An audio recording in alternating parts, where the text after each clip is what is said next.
या देवी सर्वभूतेषु मातृरूपेण संस्थिता नमस्तस्यै नमस्तस्यै नमस्तस्यै नमो नमः। जय माँ भगवती, जय माँ दुर्गा। नवरात्रि के 7वें दिन माँ के 7वें स्वरूप माँ कालरात्रि की पूजा अर्चना की जाती है। माँ कालरात्रि का शरीर अंधकार की तरह काला है। माँ के लंबे बाल और बिखरे हुए हैं। माँ के गले में माला है जो बिजली की तरह चमकते रहती है। माँ कालरात्रि के 4 हाथ हैं। माँ के हाथों में खड्ग, लोह, शस्त्र, वर मुद्रा और अभय मुद्रा है। नवरात्रि के 7वें दिन माँ कालरात्रि की विधिवत पूजा करने से माता प्रसन्न होती हैं।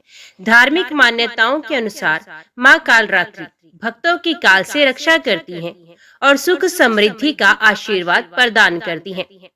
माँ कालरात्रि को गुड़ अति प्रिय है। मान्यता है कि माता रानी को नवरात्रि के 7वें दिन गुड़ का भोग लगाना अत्यंत शुभ होता है। माँ कालरात्रि को लाल रंग अति प्रिय है। ऐसे में माँ कालरात्रि की पूजा के दौरान लाल वस्त्र पहनना शुभ होता है। माँ कालरात्रि का स्वरूप देखने में अत्यंत भयानक है, लेकिन सदैव शुभ फल ही देने वाली है। इसी कारण इनका नाम शुंभकारी भी रखा गया। इनसे भक्तों को किसी प्रकार भी भयभीत अथवा आतंकित होने की कोई आवश्यकता नहीं। माँ कालरात्रि दुष्टों का विनाश करने वाली है। दानव, दैत्य, राक्षस, भूत प्रेत आदि इनके स्मरण मात्र से ही भयभीत होकर भाग जाते हैं। ये ग्रह बाधाओं को भी दूर करती हैं।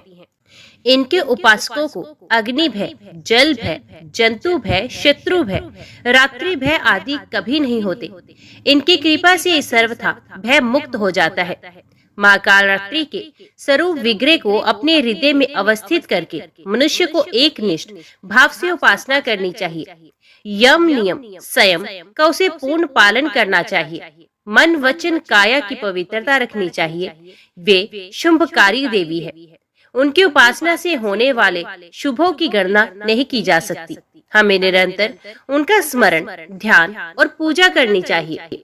पौराणिक कथा के अनुसार एक बार शुंभ और निशुंभ नाम के 2 राक्षस थे, जिन्होंने देवलोक पर आक्रमण किया और देवताओं को हरा दिया। देवताओं के शासक इंद्र अन्य देवताओं के साथ अपने निवास स्थान को पुनः प्राप्त करने में भगवान शिव की सहायता पाने के लिए हिमालय पर गए। दोनों ने मिलकर देवी पार्वती से प्रार्थना की। स्नान करते समय पार्वती ने उनकी प्रार्थना सुनी, इसलिए उन्होंने राक्षसों को पराजित करके देवताओं की सहायता करने के लिए एक और देवी चंडी अंबिका को बना दिया। चंड और मुंड शुंभ निशुंभ द्वारा भेजे गए 2 राक्षस सेनापति थे। जब वे उससे युद्ध करने आए तो देवी चंडी ने एक अंधेरी देवी काली का निर्माण किया। काली कालरात्रि के उन्हें मार डाला, जिससे उन्हें चामुंडा नाम मिला। तभी रक्तबीज नाम का एक राक्षस आया। रक्तबीज को वरदान था कि यदि उसके खून की एक भी बूंद जमीन पर गिरेगी तो उसी के समान एक और राक्षस तैयार हो जाएगा। जब कालरात्रि ने उन पर हमला किया तो उनके बिखरे खून ने उनके कई राक्षसों को जन्म दे दिया। ऐसे में उन्हें हराना असंभव हो गया। इसलिए युद्ध करते समय कालरात्रि ने इस पर क्रोधित होकर रक्त को गिरने से रोकने के लिए उसका खून पी लिया। अंततः रक्तबीज को मार डाला और देवी चंडी को उसके सेनापति शुंभ और निशुंभ को मारने में मदद की। वे इतनी उग्र और विध्वंसक हो गई कि जो भी उसके सामने आता उसे मार डालने की बात कहती। सभी देवताओं ने उन्हें रोकने के लिए भगवान शिव से प्रार्थना की। इसलिए शिव ने उन्हें रोकने के लिए उनके पैर के नीचे आने का फैसला किया। जब वे सभी को मारने में लगी हुई थी तो भगवान शिव उनके पैर के नीचे प्रकट हुए।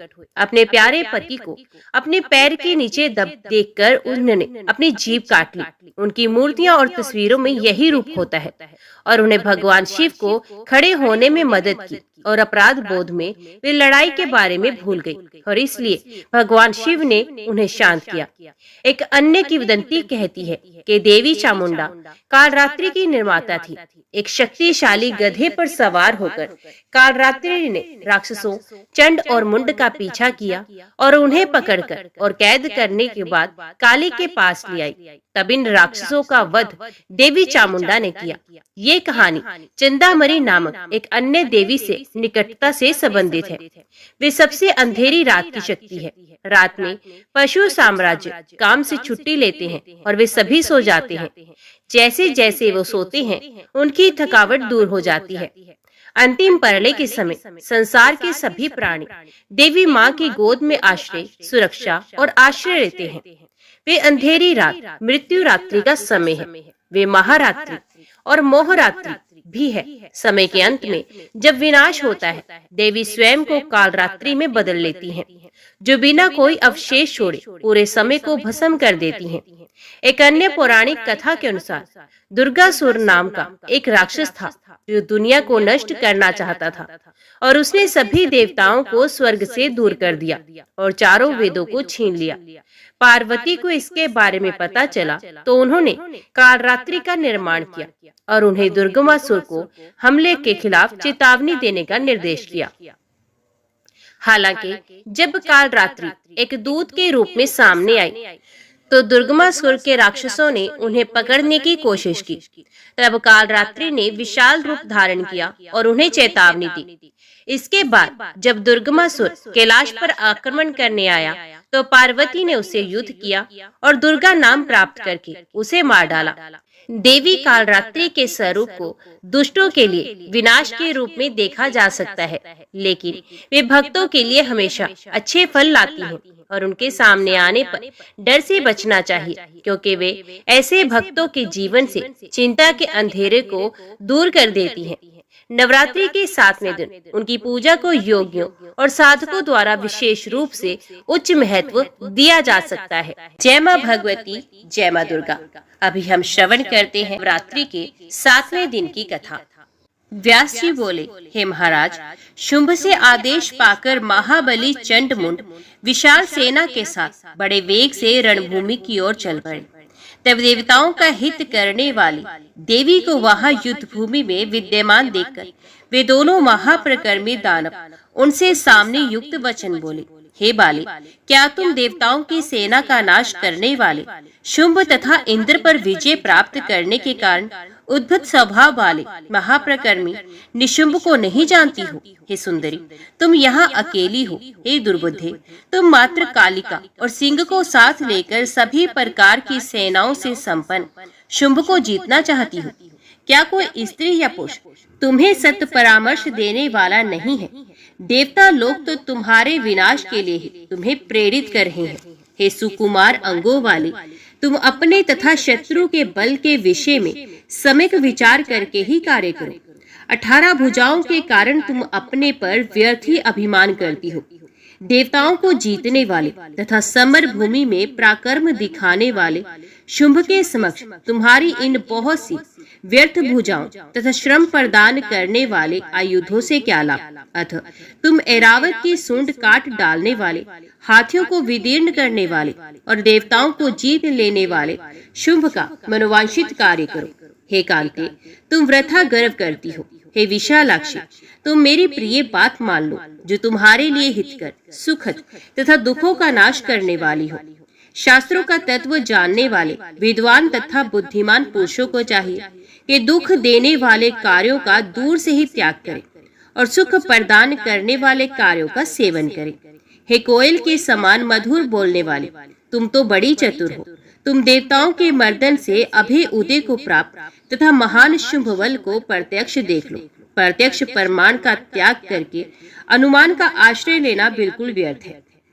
किसी संदेहात्मक कार्य में विद्वान पुरुष प्रवृत्त नहीं होते। शुंभ देवताओं के महान शत्रु हैं। वे संग्राम में अजय हैं। इसलिए दैत्येंद्र शुंभ के द्वारा प्रताड़ित किए गए देवता तुम्हें युद्ध के लिए प्रेरित कर रहे हैं। हे सुंदर मुस्कान वाली, तुम देवताओं के मधुर वचनों से ठग ली गई हो। तुम्हारे प्रति देवताओं की ये शिक्षा उनका कार्य सिद्ध करने वाली तथा उन्हें दुख प्रदान करने वाली है। अपना ही कार्य साधने में तत्पर रहने वाले मित्र का त्याग कर धर्म मार्ग पर चलने वाले मित्र का ही अवलंबन करना चाहिए। देवता बड़े ही स्वार्थी हैं। मैंने तुमसे ये सत्य कहा है, अतः तुम देवताओं के शासक, विजेता, तीनों लोकों के स्वामी, चतुर, सुंदर, वीर और काम शास्त्र में परवीन शुंभ को स्वीकार करो। शुंभ के अधीन रहने से तुम समस्त लोकों का वैभव प्राप्त करोगी। अतएव दृढ़ निश्चय करके तुम सौंदर्य संपन्न शुंभ को अपना पति बना लो। चंड की ये बात सुनकर जगदम्बा ने मेघ के समान गंभीर ध्वनि में गर्जना की और वे बोले, धूर्त, भाग जाओ। तुम ये शलयुक्त बात व्यर्थ क्यों बोल रहे हो? विष्णु शिव आदि को छोड़कर मैं शुंभ को अपना पति किस लिए बनाऊं? ना तो मुझे किसी को पति बनाना है और ना तो पति से मेरा कोई प्रयोजन है, क्योंकि जगत के सभी प्राणियों की स्वामिनी मैं ही हूँ। इसे तुम सुन लो। मैंने हजारों हजार शुंभ तथा निशुंभ देखे हैं और पूर्व काल में मैंने सैकड़ों दैत्यों तथा दानवों का वध किया है। प्रत्येक युग में अनेक देव समुदाय मेरे सामने ही नष्ट हो चुके हैं। दैत्यों के समूह अब फिर विनाश को प्राप्त होंगे। दैत्यों का विनाशकारी समय अब आ ही गया है। अतएव तुम अपनी संतति की रक्षा के लिए व्यर्थ प्रयत्न कर रहे हो। हे महामते, तुम वीर धर्म की रक्षा के लिए मेरे साथ युद्ध करो। मृत्यु तो अवश्य भी है, इसे टाला नहीं जा सकता। अतः महात्मा लोगों को यश की रक्षा करनी चाहिए। दुराचारी शुंभ तथा निशुंभ से तुम्हारा क्या प्रयोजन सिद्ध हो सकता है? अतः अब तुम श्रेष्ठ वीर धर्म का आश्रय लेकर देवलोक स्वर्ग चले जाओ। अब शुंभ निशुंभ तथा तुम्हारे जो अन्य बंधु बांधव हैं, वे सब भी बाद में तुम्हारा अनुसरण करते हुए वहां पहुंच जाएंगे। मैं अब क्रमश सभी दैत्यों का संहार कर डालूंगी। अब विषाद त्यागो और मेरे साथ युद्ध करो। मैं इसी समय तुम्हारा तथा तुम्हारे भाई का वध कर दूंगी। तत्पश्चात शुंभ निशुंभ, मदोमत, रक्त बीज तथा अन्य दानवों को रणभूमि में मारकर मैं अपने धाम को चली जाऊंगी। अब तुम यहाँ ठहरो अथवा शीघ्र भाग जाओ। व्यर्थ ही स्थूल शरीर धारण करने वाले हे दैत्य, तुरंत शस्त्र उठा लो और मेरे साथ अभी युद्ध करो। कायरों को सदा प्रिय लगने वाली व्यर्थ बातें क्यों बोल रहे हो? व्यास जी बोले, देवी के इस प्रकार उत्तेजित करने पर दैत्य चंड मुंड क्रोध से भर उठे और अपने बल के अभिमान में चूर उन दोनों ने वेग पूर्वक अपने धनुष की प्रत्यंचा की भीषण टंकार की। उसी समय दसों दिशाओं को गुंजित करती हुई भगवती ने भी शंखनाद किया और बलवान सिंह ने भी कुपित होकर गर्जन किया। उस गर्जन से इंद्र आदि देवता, मुनि, यक्ष, गंधर्व, सिद्ध, साध्य और किन्नर बहुत हर्षित हुए। तदंतर चंडिका और चंड में परस्पर बाण, तलवार, गदा आदि के द्वारा भीषण संग्राम होने लगा, जो कायरों के लिए भयदायक था। चंडिका ने दैत्य चंड के द्वारा छोड़े गए बाणों को अपने तीक्ष्ण बाणों से काट दिया और फिर वे चंड पर अपने सर्प सदृश भयंकर बाण छोड़ने लगी। उस समय संग्राम में आकाश मंडल बाणों से उसी प्रकार आच्छादित हो गया जैसे वर्षा ऋतु के अंत में किसानों को भय प्रदान करने वाली टिड्डियों से आकाश छा जाता है। उसी समय अतीव भयंकर मुंड भी सैनिकों के साथ बड़ी तेजी से रणभूमि में आ पहुंचा और क्रोधित होकर बाणों की वर्षा करने लगा। तब मुंड के द्वारा प्रक्षिप्त महान बाण समूह को देखकर अंबिका बहुत कुपित हुई। क्रोध के कारण उनका मुख मेघ के समान काला, आंखें काले पुष्प के समान लाल और भौहें टेढ़ी हो गई। उसी समय देवी के ललाट पटल पर सहसा भगवती काली प्रकट हुई। अत्यंत क्रूर वे काली व्याघ्र चरम पहने थी और गज चरम के उत्तरीय वस्त्रों से सुशोभित थी। उन भयानक काली ने गले में मुंडमाला धारण कर रखी थी और उनका उदर सूखी बावली के समान प्रतीत हो रहा था। अत्यंत भीषण तथा भय प्रदान करने वाली वे भगवती काली हाथ में खड्ग, पाश तथा खटवांग धारण किए हुई थी। रौद्र रूप वाली वे काली साक्षात दूसरी काल रात्रि के समान प्रतीत हो रही थी। विशाल मुख और तथा विस्तृत जघन प्रदेश वाली ये भगवती काली बार बार जीवा लप लपाती हुई बड़े वेग से असुर सैनिकों का संहार करने लगी। वे कुपित होकर बड़े बड़े दैत्य वीरों को हाथ में पकड़कर अपने मुख में डाल लेती थी और धीरे धीरे उन्हें दांतों से पीस डालती थी। घंटा तथा आरोहियों समेत हाथियों को अपने हाथ में पकड़कर वे देवी उन्हें मुख में डाल लेती थी और उन्हें चबा चबा कर अट्टहास करने लगती थी। उसी प्रकार घोड़ों, ऊंटों और सारथियों सहित रथों को अपने मुख में डालकर दांतों से अत्यंत भयानक रूप से चबाने लगती थी। अपनी सेना को मारे जाते देखकर महान असुर चंडमुंड ने निरंतर बाण वृष्टि के द्वारा भगवती को आच्छादित कर दिया। चंड ने सूर्य के समान तेजस्वी तथा भगवान विष्णु के सुदर्शन चक्र के तुल्य प्रभाव वाला चक्र बड़े वेग से देवी पर चला दिया और वे बार बार गरजने लगा। उसे गर्जन करते देखकर काली ने अपने एक ही बाण से उसके सूर्य तुल्य तेजस्वी तथा सुदर्शन चक्र सदृश प्रभा वाले चक्र को काट डाला। तत्पश्चात भगवती चंडिका ने पत्थर की सान पर चढ़ाए हुए अपने तीक्ष्ण बाणों से उस चंड पर प्रहार किया। देवी के बाणों से अत्यधिक घायल होकर वे मूर्छित हो गया और पृथ्वी पर गिर पड़ा। उस समय अपने भाई को पृथ्वी पर गिरा हुआ देखकर मुंड दुख से व्याकुल हो उठा और कुपित होकर कालिका के ऊपर बाणों की वर्षा करने लगा। भगवती चंडिका ने मुंड के द्वारा की गई अत्यंत भीषण बाण वर्षा को अपने द्वारा छोड़े गए ईश शास्त्रों से बलपूर्वक तिल तिल करके क्षण भर में ही नष्ट कर डाला। तत्पश्चात चंडिका ने एक अर्ध चंद्रकार बाण से मुंड पर पुनः प्रहार किया, जिससे वे महाशक्तिशाली दैत्य मदहीन होकर पृथ्वी पर गिर पड़ा। ये देखकर उस समय दानवों की सेना में महान हाहाकार मच गया। आकाश में विद्यमान सभी देवताओं की व्यथा दूर हो गई और वे हर्ष से भर उठे। इसके बाद कुछ देर में मूर्छा दूर होने पर चंड ने एक विशाल गदा लेकर बड़े वेग से कालिका की दाहिनी भुजा पर प्रहार किया। भगवती कालिका ने उसके गदा प्रहार को रोककर अभिमंत्रित करके छोड़े गए बाण पास से उस महान असुर को शीघ्र ही बांध लिया। उधर जब मुंड चेतना में आया तो अब अपने अनुज को पाशस्त्र में बलपूर्वक बंधा देखकर कवच पहने हुए वे अपने हाथ में एक सुदृढ़ शक्ति लेकर आ गया। तब भगवती काली ने उस दूसरे भाई दानव मुंड को बड़े वेग से अपनी ओर आता हुआ देखकर उसे भी बड़ी मजबूती से बांध लिया। इस प्रकार महाबली चंड मुंड को खरगोश की तरह पकड़कर जोर जोर से हंसती हुई वे कालिका अंबिका के पास आ पहुंची। उनके पास आकर कालिका कहने लगी, हे प्रिय, मैं रण यज्ञ में पशु बलि के लिए इन रण दुर्जय दानवों को यहाँ ले आई हूँ, आप इन्हें स्वीकार करें। तब उन लाए गए दोनों दानवों को भेड़िए की तरह दीनहीन देखकर भगवती अंबिका ने कालिका से मधुरता भरी वाणी में कहा, हे रणप्रिय, ना इनका वध करो ना ही इन्हें छोड़ो। तुम चतुर हो, अतः किसी उपाय से अब तुम्हें शीघ्र ही देवताओं का कार्य सिद्ध करना चाहिए। अंबिका की ये बात सुनकर कालिका ने उनसे पुनः कहा, जिस प्रकार यज्ञ भूमि में यूप स्थापित किए जाते हैं उसी प्रकार विख्यात युद्ध यज्ञ में बलिदान स्तंभ के रूप में प्रतिष्ठित खड़ग के द्वारा मैं आलंब पूर्वक इस तरह इनका वध करूंगी जिससे हिंसा नहीं होगी। ऐसा कहकर देवी कालिका ने तुरंत तलवार से उन दोनों का सर काट लिया और वे आनंद पूर्वक रुधिर पान करने लगी। इस प्रकार उन दोनों दैत्यों को मारा गया देखकर अंबिका ने प्रसन्न होकर कहा, तुमने आज देवताओं का महान कार्य किया है, इसलिए मैं तुम्हें एक शुभ वरदान दे रही हूँ। हे कालिके, चूंकि तुमने चंडमुंड का वध किया है, इसलिए अब तुम इस पृथ्वी लोक में चामुंडा इस नाम से अत्यधिक विख्यात होगी। हे राजन, उन दोनों दैत्यों को मारा गया देखकर मरने से बचे सभी सैनिक भागकर राजा शुंभ के पास गए। कुछ सैनिकों के अंग बाणों से छिद गए थे, कुछ के हाथ कट गए थे, उनके पूरे शरीर से रक्त बह रहा था। वे सब रोते हुए नगर में पहुंचे। दैत्यराज शुंभ के पास जाकर वे सब बार बार चीख पुकार करने लगे, हे महाराज, हमें बचा लीजिए, बचा लीजिए, नहीं तो आज हमें कालिका खा जाएगी।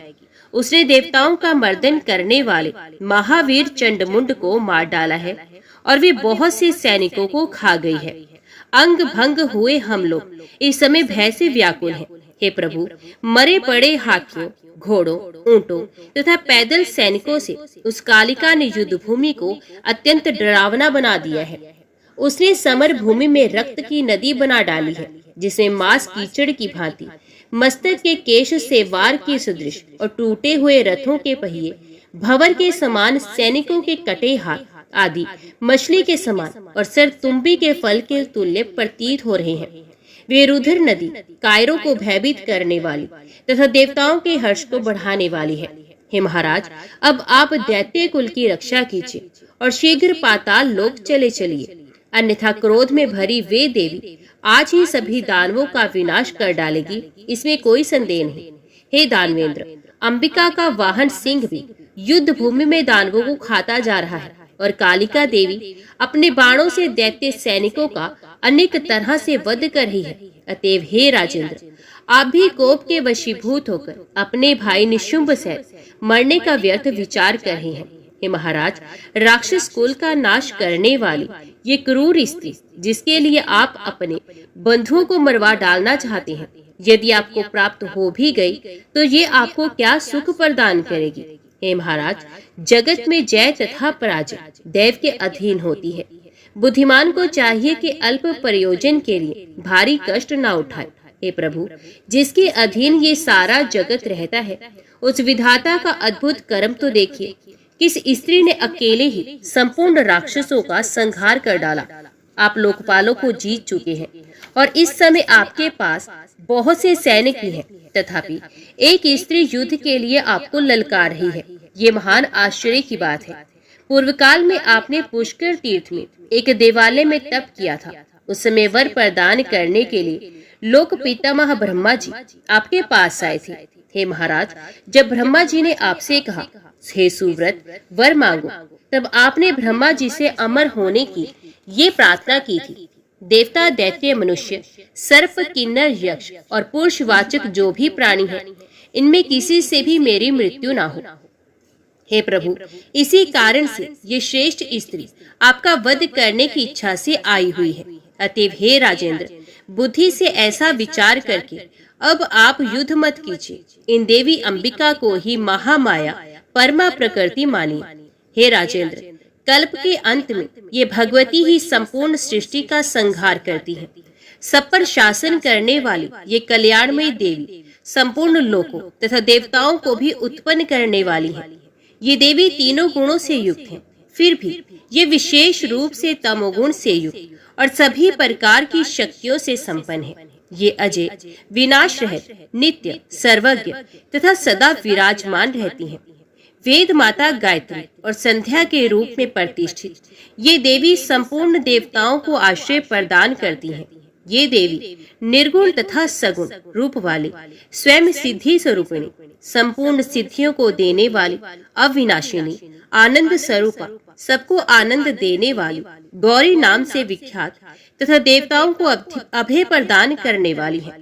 हे महाराज, ऐसा जानकर आप इनके साथ वैरभाव का परित्याग कर दीजिए। हे राजेंद्र, आप इनकी शरण में चले जाइए। ये भगवती आपकी रक्षा करेंगी। आप इनके सेवक बन जाइए और इस प्रकार अपने कुल का जीवन बचा लीजिए। मरने से बचे हुए जो दैत्य हैं, वे भी दीर्घजीवी हो जाएंगे। उनका ये वचन सुनकर देवसेना का मर्दन करने वाले शुंभ ने महान वीरों के प्राकर गुण से संपन्न यथारथ वचन कहना आरंभ किया। शुंभ बोला, अरे मूर्खों, चुप रहो। तुम लोग युद्ध भूमि से भाग आए हो। तुम्हें यदि जीवित रहने की प्रबल अभिलाषा है तो तुम सब अभी पाताल लोक चले जाओ। जब ये सारा संसार ही दैव के अधीन है, तब विजय के संबंध में मुझे क्या चिंता हो सकती है। जैसे हम लोग दैव के अधीन हैं, वैसे ही ब्रह्मा आदि देवता ही सदा दैव के अधीन रहते हैं। ब्रह्मा, विष्णु, महेश, यम, अग्नि, वरुण, सूर्य, चंद्र, इंद्र, ये सब देवता सदा दैव के अधीन हैं। हे मूर्खों, तब मुझे किस बात की चिंता। जो होना होगा वे तो होकर रहेगा। जैसी भविष्यता होती है, उसी प्रकार का उद्यम भी आरंभ हो जाता है। सब प्रकार से ऐसा विचार करके विद्वान लोग कभी शोक नहीं करते। ज्ञानी लोग मृत्यु के भय से अपने धर्म का त्याग नहीं करते। समय आने पर दैव की प्रेरणा से मनुष्य को सुख, दुख, आयु, जीवन तथा मरण ये सब निश्चित रूप से प्राप्त होते हैं।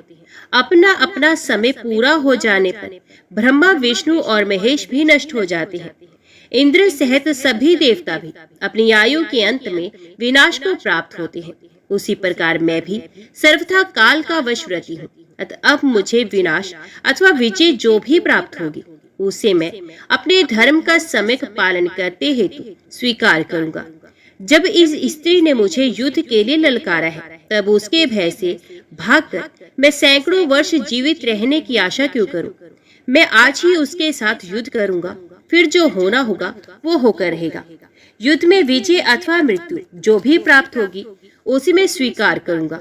दैव मिथ्या है, ऐसा उद्यमवादी विद्वान कहते हैं। इस प्रकार जो शास्त्र को जानते हैं, उन उद्यमवादी विद्वानों की बात युक्ति युक्त भी है। बिना उद्यम किए मनोरथ कभी सिद्ध नहीं होते। केवल कायर लोग ही कहते हैं कि जो होना होगा वे होकर रहेगा। अदृष्ट प्रारब्ध बलवान होता है, ऐसी बात मूर्ख कहते हैं, ना कि पंडित जन। प्रारब्ध की सत्ता है, इसमें क्या प्रमाण हो सकता है? क्योंकि जो स्वयं अदृष्ट है, ये भला कैसे दिखाई पड़ सकता है? अदृष्ट को कभी किसी ने नहीं देखा ही क्या? ये तो मूर्खों के लिए विभिक्षिका मात्र है, इसका कोई आधार नहीं।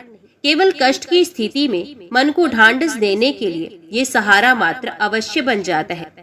आटा पीसने वाली कोई स्त्री चक्की के पास चुपचाप बैठी रहे तो बिना उद्यम किए किसी प्रकार भी आटा तैयार नहीं हो सकता।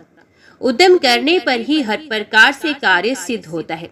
जब कभी उद्यम करने में कमी रह जाती है, तब कार्य किसी तरह सिद्ध नहीं हो पाता है।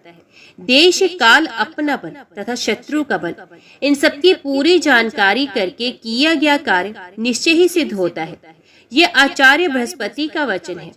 ऐसा निश्चय करके दैत्यराज शुंभ ने महान असुर रक्तबीज को विशाल सेना के साथ समरभूमि में जाने की आज्ञा दी। शुंभ बोला, हे विशाल भुजाओं वाले रक्तबीज, तुम युद्ध भूमि में जाओ और हे महाभाग अपनी पूरी शक्ति लगाकर युद्ध करो। रक्तबीज बोला, हे महाराज, आपको तनिक भी चिंता नहीं करनी चाहिए। मैं इसी स्त्री को या तो मार डालूंगा या तो इसे आपके अधीन कर दूंगा। आप मेरा बुद्धि चातुर्य देखें। मेरे आगे देवताओं के प्रिय ये बाला है ही क्या? मैं इसे युद्ध में बलपूर्वक जीतकर आपकी दासी बना दूंगा। हे कुरुश्रेष्ठ, ऐसा कहकर महान असुर रक्तबीज रथ पर आरूढ़ होकर अपनी सेना को साथ लेकर चल पड़ा। हाथी, घोड़े, रथ तथा पैदल सैनिकों से चारों ओर से आवृत हुआ रक्तबीज रथ पर आरूढ़ होकर पर्वत पर विराजमान भगवती की ओर चल दिया। उसे आता हुआ देखकर देवी ने शंख बजाया। वे शंखनाद सभी दैत्यों के लिए भयदायक तथा देवताओं के लिए हर्षवर्धक था। उस भीषण शंख ध्वनि को सुनकर वे रक्तबीज बड़े वेग से देवी चामुंडा के पास पहुंचकर मधुर वाणी में उनसे कहने लगा, हे बाले, क्या तुम कायर समझकर अपने शंखनाद से मुझको डरा रही हो? हे कोमलांगी, क्या तुमने मुझे धूम्रलोचन समझ रखा है? मेरा नाम रक्तबीज है। मैं यहाँ तुम्हारे ही पास आया हूँ। यदि तुम्हारी युद्ध करने की इच्छा हो तो तैयार हो जाओ, मुझे तुमसे भय नहीं है। हे कांते, अब तुम मेरा पराक्रम देखो। अभी तक तुमने जिन जिन कायर दैत्यों को देखा है, उनकी श्रेणी का मैं नहीं हूँ। तुम जिस तरह से चाहो वैसे लड़ दो।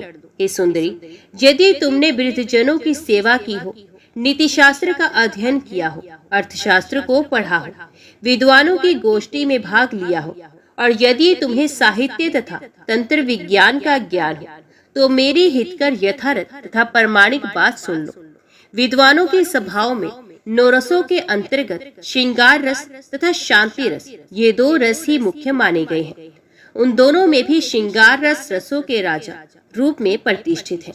इसी के प्रभाव से विष्णु लक्ष्मी के साथ, ब्रह्मा सावित्री के साथ, इंद्र शची के साथ और भगवान शिव पार्वती के साथ निवास करते हैं। उसी प्रकार वृक्ष लता के साथ, मृग मृगी के साथ और कपोत कपोती के साथ आनंद पूर्वक रहते हैं। इस प्रकार जगत के समस्त जीवधारी संयोग जनित सुख का अत्यधिक उपभोग करते हैं। जो लोग भोग तथा वैभव का सुख नहीं प्राप्त कर सके और अन्य जो कातर मनुष्य हैं, वे निश्चय ही मूर्ख हैं और देव से वंचित होकर यति हो जाते हैं। संसार के रस का ज्ञान ना रखने वाले वे लोग मीठी मीठी बात बोलने में निपुण धूर्तों तथा वंचकों द्वारा ठग लिए जाते हैं और सदा शांत रस में निमग्न रहते हैं।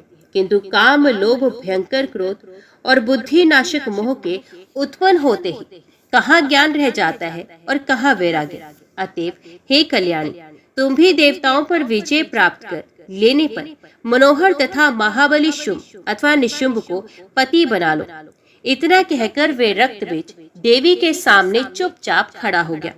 उसकी बातें सुनकर चामुंडा, कालिका और अंबिका हंसने लगी। हे राजन, तत्पश्चात वे देवी हंसकर मेघ के समान गंभीर वाणी में उस रक्तबीज से ये युक्ति संगत वचन बोले। हे मंद बुद्धि, तुम क्यों व्यर्थ प्रलाप कर रहे हो? मैं तो पहले ही दूत के सामने उचित और हितकर बात कह चुकी हूँ, और यदि तीनों लोकों में कोई भी पुरुष रूप, बल और वैभव में मेरे समान हो तो मैं पति रूप में उसका वर्ण कर लूंगी। अब तुम शुंभ निशुंभ से कह दो कि मैं पूर्व काल में ऐसी प्रतिज्ञा कर चुकी हूँ, अतः मेरे साथ युद्ध करो और रण में मुझे जीतकर मेरे साथ विधिवत विवाह करो। तुम भी शुंभ की आज्ञा से उसका कार्य सिद्ध करने के लिए यहाँ आए हो, अतएव यदि चाहो तो मेरे साथ युद्ध करो अथवा अपने स्वामी के साथ पाताल लोक चले जाओ। देवी की ये बात सुनकर वे दैत्य क्रोध में भर गया और बड़े वेग से देवी के सिंह पर भीषण बाण छोड़ने लगा। सर्प सदृश उन बाणों को देखकर अंबिका ने दक्षता पूर्वक बड़ी फुर्ती के साथ अपने तीखे बाणों से उन्हें आकाश में ही क्षण भर में ही काट दिया। इसके बाद अंबिका ने कान तक खींचकर धनुष से छोड़े गए तथा पत्थर पर घिसकर तीक्ष्ण बनाए गए अन्य बाणों से महान असुर रक्तबीज पर प्रहार किया। भगवती के बाणों से आहत होकर पापी रक्तबीज रथ पर ही मूर्छित हो गया। रक्तबीज के गिर जाने पर बड़ा हाहाकार मच गया। उसके सभी सैनिक चीखने चिल्लाने लगे और हाय हम मारे गए ऐसा कहने लगे। तो वह अपने सैनिकों का अत्यंत भीषण करंदन सुनकर शुंभ ने सभी दैत्य योद्धाओं को शस्त्र अस्त्र से सुसज्जित होने का आदेश दिया। शुंभ बोला, कंबोज देश के सभी दानव तथा उनके अतिरिक्त अन्य महाबली वीर, विशेष करके काल के संज्ञक पराक्रमी योद्धा भी अपनी अपनी सेना के साथ निकल पड़े। इस प्रकार शुंभ के आदेश देने पर उसकी सारी चतुरंगनी सेना मदमत होकर देवी के संग्राम स्थल के लिए निकल पड़ी। समरभूमि में आई हुई उस दानवी सेना को देखकर भगवती चंडिका बार बार भीषण तथा भयदायक घंटानाद करने लगी। जगदम्बा ने धनुष का टंकार तथा शंखनाद किया। उस नाद के होते ही भगवती काली भी अपना मुख फैलाकर घोर ध्वनि करने लगी। उस भयंकर शब्द को सुनकर भगवती का वाहन बलशाली सिंह भी अद्भुत भय उत्पन्न करता हुआ बड़े जोर का गर्जन करने लगा। वे निनाद सुनकर सभी दैत्य क्रोध के मारे बौखला उठे और वे महाबली दैत्य देवी पर अस्त्र छोड़ने लगा। उस भयानक तथा रोमांचकारी महासंग्राम में ब्रह्मा आदि देवताओं की विभिन्न शक्तियां भी चंडिका के पास पहुंच गई। जिस देवता का जैसा रूप था, भूषण तथा वाहन था, ठीक उसी प्रकार के रूप, भूषण तथा वाहन से युक्त होकर सभी देवियां रणक्षेत्र में पहुंच गई। ब्रह्मा जी की शक्ति जो ब्रह्मणी नाम से विख्यात हुई, हाथ में अक्ष सूत्र तथा कमंडलू धारण करके हंस पर आरूढ़ हो वहां आई। भगवान विष्णु की शक्ति वैष्णवी गरुड़ पर सवार होकर रणभूमि में आई। वे पीताम्बर से विभूषित थी तथा उन्होंने हाथों में शंख, चक्र, गदा, पद्म धारण कर रखा था। शंकर की शक्ति भगवती शिवा बैल पर सवार होकर हाथ में उत्तम त्रिशूल लिए, मस्तक पर अर्धचंद्र धारण किए तथा सर्प के कंगन पहने वहां उपस्थित हुए। भगवान कार्तिकेय के समान ही रूप धारण करके सुंदर मुख वाली भगवती कुमारी युद्ध की इच्छा से हाथ में शक्ति धारण करके मयूर पर आरूढ़ होकर आई। सुंदर मुख वाली इंद्राणी अतिशय उज्जवल हाथी पर सवार होकर हाथ में वज्र लिए उग्र क्रोध से आविष्ट हो समरभूमि में पहुंची। इसी प्रकार सूकर का रूप धारण करके एक विशाल प्रेत पर सवार होकर भगवती वाराही, नरसिंह के रूप समान रूप धारण करके भगवती नारसिंही और यमराज के ही समान रूप वाली भयदायिनी शक्ति भगवती याम्या हाथ में दंड धारण किए तथा महिष पर आरूढ़ होकर मधुर मधुर मुस्कुराती हुई संग्राम में आई। उसी प्रकार वरुण की शक्ति वारुणी तथा कुबेर की शक्ति कुबेरी भी समरभूमि में पहुंच गई। इसी तरह अन्य देवताओं की शक्तियां भी उन्हीं देवों का रूप धारण कर अपनी अपनी सेनाओं के साथ रणभूमि में उपस्थित हुई। उन शक्तियों को वहां उपस्थित देखकर भगवती अंबिका बहुत खुश हुई। इससे देवता निश्चिंत तथा प्रसन्न हो गए और दैत्य भयभीत हो गए। लोक कल्याणकारी शिवजी भी उन शक्तियों के साथ वहां संग्राम में भगवती चंडिका के पास आकर उनसे कहने लगे, देवताओं की कार्य सिद्धि के लिए अब शुंभ निशुंभ तथा अन्य जो भी दानव उपस्थित हैं, उन सबका वध कर दीजिए। साथ ही सारी असुर सेना का संहार करके और इस प्रकार संसार को भयमुक्त करके ये समस्त शक्तियां अपने अपने स्थानों को चली जाएं। आप ये कार्य संपन्न करें जिससे देवता यज्ञ भाग पाने लगे, ब्राह्मण निर्भय होकर यज्ञ आदि करने में तत्पर हो जाए, सभी स्थावर जंगम प्राणी संतुष्ट हो जाए, सब प्रकार के उपद्रव और अकाल आदि आपदाएं समाप्त हो जाए, मेघ समय पर वृष्टि करे और कृषि लोगों के लिए अधिक फलदायिनी हो। लोक का कल्याण करने वाले देवेश्वर शिव के ऐसा कहने पर भगवती चंडिका के शरीर से एक अद्भुत शक्ति प्रकट हुई। वे शक्ति अत्यंत भयंकर तथा प्रचंड थी। वे सैकड़ों स्यारणों के सामने स्वर के समान ध्वनि कर रही थी और उसका रूप बहुत भयानक था। मंद मंद मुस्कान युक्त मुखमंडल वाली उस शक्ति ने पंचमुख शिवजी से कहा, हे देवदेव, आप दैत्यराज शुंभ के पास शीघ्र जाइए। इस समय आप मेरे दूत का काम कीजिए। हे शंकर, काम पीड़ित शुंभ तथा मदोमत निशुंभ से मेरे शब्दों में कह दीजिए, तुम सब तत्काल स्वर्ग त्याग कर पाताल लोक चले जाओ, जिससे देवगण सुख पूर्वक स्वर्ग में प्रविष्ट हो सके और इंद्र को स्वर्गलोक तथा अपना उत्तम इंद्रासन पुनः प्राप्त हो जाए। साथ ही सभी देवताओं को उनके यज्ञ भाग भी पुनः मिलने लगे। यदि जीवित रहने की तुम लोगों की बलवती इच्छा हो तो तुम लोग बहुत शीघ्र पाताल लोक चले जाओ, जहाँ दानव लोग रहा करते हैं, अथवा अपने बल का आश्रय लेकर यदि तुम सब युद्ध की इच्छा रखते हो तो मरने के लिए आ जाओ, जिससे मेरी स्यारणी तुम लोगों के कच्चे मांस से तृप्त हो जाए। चंडिका का ये वचन सुनकर शिव अपनी सभा में बैठे हुए दैत्यराज शुंभ के पास शीघ्र ही जाकर उससे कहने लगे, हे राजन, मैं त्रिपुरासुर का संहार करने वाला महादेव हूँ। अंबिका का दूत बनकर मैं इस समय तुम्हारा संपूर्ण हित करने के लिए यहाँ तुम्हारे पास आया हूँ। देवी ने कहलवाया है कि तुम लोग स्वर्ग तथा भूलोक त्याग कर शीघ्र पाताल लोक चले जाओ, जहाँ प्रहलाद तथा बलवानों में श्रेष्ठ राजा बलि रहते हैं, अथवा यदि मरने की ही इच्छा हो तो तुरंत सामने आ जाओ। मैं तुम सबको संग्राम में शीघ्र ही मार डालूंगी। तुम लोगों के कल्याण के लिए महारानी अंबिका ने ऐसा कहा है। भगवती का ये अमृत तुल्य कल्याणकारी संदेश उन प्रधान दैत्यों को सुनाकर शूलधारी भगवान शंकर लौट आए। भगवती अंबिका ने शिवजी को दूत बनाकर दानवों के पास भेजा था, अतः वे संपूर्ण त्रिलोकी में शिवदूती इस नाम से विख्यात हुई। शंकर जी के मुख से कहे गए भगवती के इस दुष्कर संदेश को सुनते ही वे दैत्य भी कवच धारण करके तथा हाथों में शस्त्र लेकर शीघ्र ही युद्ध के लिए निकल पड़े। वे दानव बड़े वेग से रणभूमि में चंडिका के समक्ष आकर कानों तक खींचे गए तथा पत्थर पर सान चढ़े तीखे बाणों से प्रहार करने लगे। भगवती काली का त्रिशूल, गदा और शक्ति से दानवों को विदीर्ण करती हुई, उनका भक्षण करती हुई युद्ध में विचरने लगी। भगवती ब्राह्मणी युद्ध में अपने कमंडलों के जल के प्रक्षेप मात्र से उन महाबली दानवों को प्राण शून्य कर देती थी। वृक्ष पर विराजमान भगवती माहेश्वरी अपने त्रिशूल से रण में दानवों पर बड़े वेग से प्रहार करती थी और उन्हें मारकर धराशायी करती थी। भगवती वैष्णवी गदा तथा चक्र के प्रहार से दानवों को निष्प्राण तथा सिरविहीन कर डालती थी। इंद्र की शक्ति देवी इंद्री ऐरावत हाथी की सूंड की चोट से पीड़ित बड़े बड़े दैत्य को अपने वज्र के प्रहार से भूतल पर गिरा देती थी। देवी वराही कुपित होकर अपने तुंड तथा भयंकर दाढ़ों के प्रहार से सैकड़ों दैत्य और दानवों को मार डालती थी। देवी नारसिंगी अपने तीक्ष्ण नखों से बड़े बड़े दैत्यों को फाड़ फाड़ कर खाती हुई रणभूमि में विचर रही थी तथा बार बार गर्जना कर रही थी।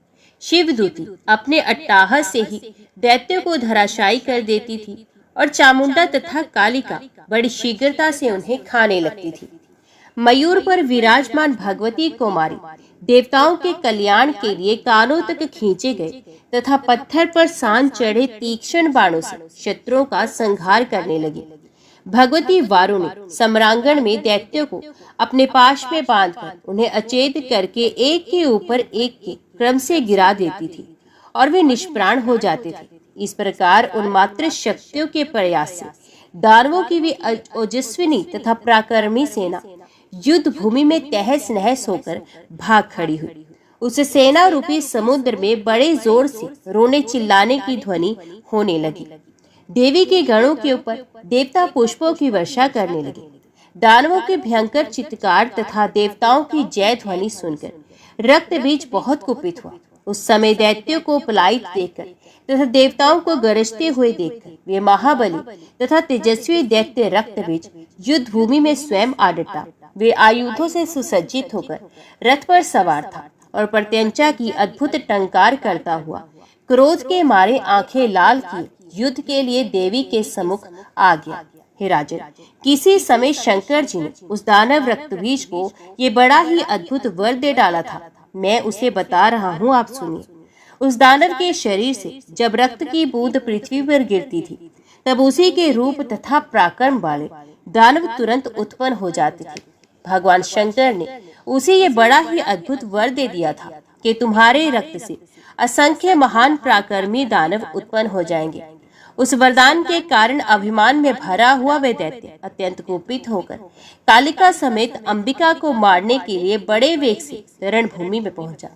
गरुड़ पर विराजमान वैष्णवी शक्ति को देखकर उस दैत्येंद्र ने उन कमल नैनी देवी पर बर्शी से प्रहार किया। तब उस शक्तिशालिनी वैष्णवी शक्ति ने अपनी गदा से उस प्रहार को विफल कर दिया और अपने चक्र से महान असुर रक्तबीज पर आघात किया। उस चक्र के लगने पर रक्तबीज के घायल शरीर से रक्त की विशाल धारा बह चली, मानो वज्र प्रहार से घायल पर्वत के शिखर से गेरू की धारा बह चली हो। पृथ्वी तल पर जहाँ जहाँ रक्त की बूंदें गिरती थी वहाँ वहाँ उसी के समान आकार वाले हजारों पुरुष उत्पन्न हो जाते थे। तदंतर इंद्र की शक्ति ऐन्द्री ने क्रोध में भरकर उस महान असुर रक्तबीज पर वज्र से आघात किया, जिससे उसके शरीर से और रक्त निकलने लगा। तब उसके रक्त से अनेक रक्तबीज उत्पन्न हो गए और उसी के समान पराक्रमी तथा आकार वाले थे। वे सबके शब्द शस्त्र संपन्न तथा युद्धोमत थे।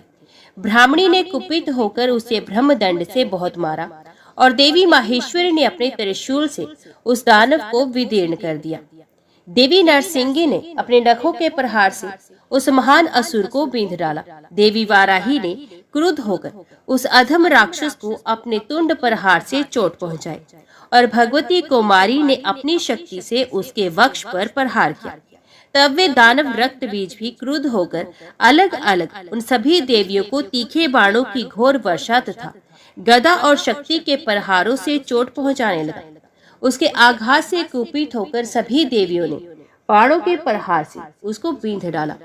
भगवती चंडिका ने अपने तीक्ष्ण बाणों से उसके शस्त्रों को काट डाला और अत्यंत कुपित होकर वे अन्य बाणों से उस दानव को मारने लगी। अब उसके शरीर से अत्यधिक रक्त निकलने लगा। उस रक्त से उसी रक्तबीज के समान हजारों वीर उत्पन्न हो गए। इस प्रकार उस रुधिर राशि से उत्पन्न रक्तबीजों से सारा जगत भर गया। वे सब कवच पहने हुए थे, आयुधों से सुसज्जित थे और अद्भुत युद्ध कर रहे थे। उन असंख्य रक्तबीजों को प्रहार करते देखकर देवता भयभीत, आतंकित, विषादग्रस्त और शोक संतप्त हो गए। वे सोचने लगे, इस समय रक्तबीज के रक्त से उत्पन्न ये हजारों विशालकाय और महाप्रकर्मी दानव किस प्रकार विनष्ट होंगे। यहाँ रणभूमि में केवल भगवती चंडिका है और उनके साथ में देवी काली तथा कुछ मातृकाएं हैं। केवल इन्हीं देवियों को मिलकर सभी दानवों को जीतना है। ये तो महान कष्ट है। इसी समय यदि अचानक शुंभ अथवा निशुंभ भी सेना के साथ संग्राम में आ जाएगा तब तो बहुत बड़ा अनर्थ हो जाएगा। हे राजन, इस प्रकार जब सभी देवता भय से व्याकुल होकर अत्यधिक चिंतित हो उठे तब भगवती अंबिका ने कमल सदृश नेत्रों वाली काली से कहा, हे चामुंडे, तुम शीघ्रता पूर्वक अपना मुख पूर्ण रूप से फैला लो और मेरे शास्त्र घात के द्वारा रक्तबीज के शरीर से निकले रक्त को जल्दी जल्द पीती जाओ। तुम दानवों का भक्षण करती हुई इच्छा अनुसार युद्ध भूमि में विचरण करो।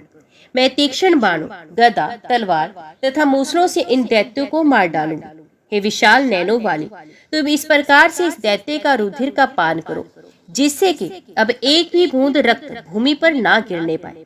तब इस ढंग से भक्षण किए जाने पर दूसरे दानव उत्पन्न नहीं हो सकेंगे। इस प्रकार इन दैत्यों का नाश अवश्य हो जाएगा। इसके अतिरिक्त दूसरा कोई उपाय नहीं है। जब मैं इस दैत्य को मारूं, तब तुम शत्रु संहार रूपी इस कार्य में प्रतिशीन होकर सारा रक्त पीती हुई शीघ्रता पूर्वक इसका भक्षण कर जाना।